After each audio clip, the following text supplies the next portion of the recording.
Today in Hong Kong, we're bracing for some serious weather changes that could affect your day.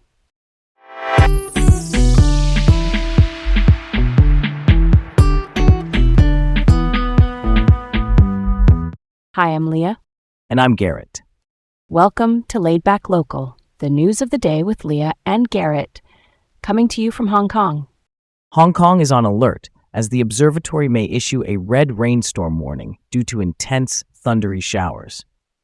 The Hong Kong Observatory, our official weather service, raised an amber warning at 11:10 a.m., which means heavy rain topping about 30 millimeters in an hour in parts of the city. They're watching the storm cells closely and could escalate if conditions worsen across more districts. That's a fast-moving situation. Real talk. Heavy rain like this can upend commutes and class schedules, and it puts outdoor work at risk. Preparation matters because thunderstorms can shift quickly. One neighborhood is fine, and 2 MTR stops away, it's a deluge. Why does it jump from amber to red? What's the basic trigger there? Yeah, good question. In simple terms, the color upgrade reflects intensity and spread. The observatory issues higher warnings as downpours intensify and affect more areas. They also track how these thundery showers develop over Hong Kong and even the broader Pearl River Delta region. Bottom line, stay tuned to official alerts and, give yourself extra travel time if you can. All right, on to crime news. An arrest warrant has been issued for a British tourist, 35-year-old Youssef Benoui, after he skipped his court appearance tied to a vandalism case at Hong Kong International Airport. He's facing charges of criminal damage and possession of a Part 1 poison, which is a tightly controlled substance under local law. The alleged vandalism happened in February this year. Self-check-in kiosks were damaged, and the incident was captured in a viral video. He'd been granted bail of 5,000 Hong Kong dollars, but then left the city, and now the court is considering forfeiting that bail. Yeah, that video made the rounds. Quick explainer. Bail is basically a deposit to assure you'll return to court. Jumping bail breaks that trust and can lead to a warrant. Ensuring attendance by visitors can be tricky. There's mobility, flights out, all of it. Accountability should be consistent, right?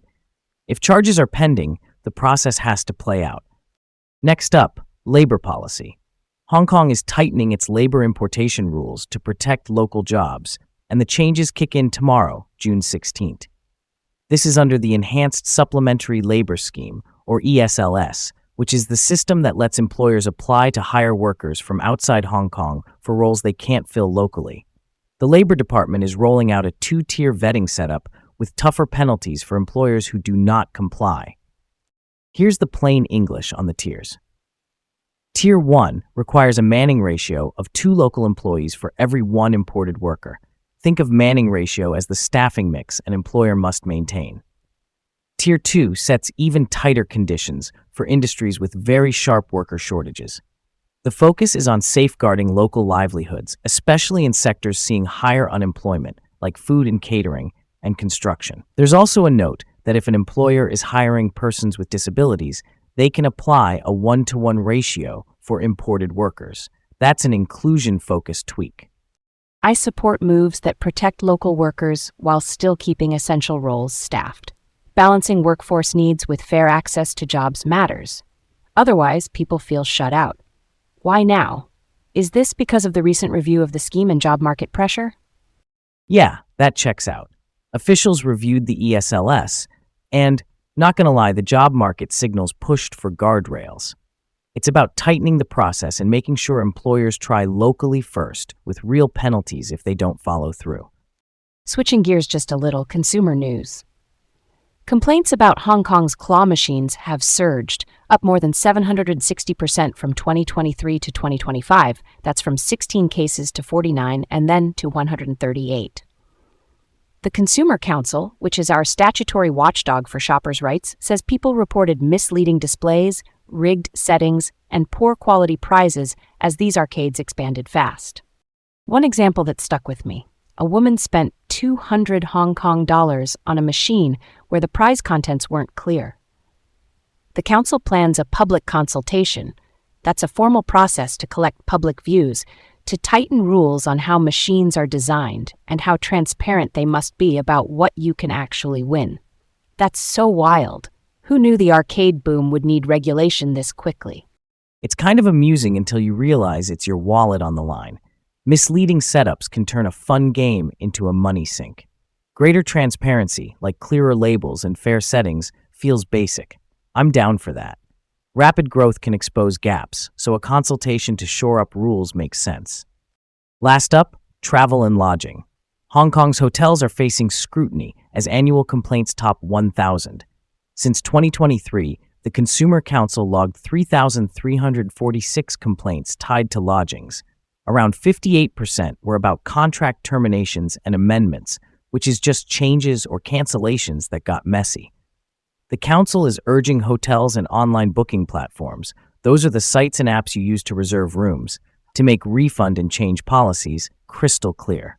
Some quick numbers to ground it. Complaints were 1,050 in 2023, 782 in 2024, and 1,048 in 2025.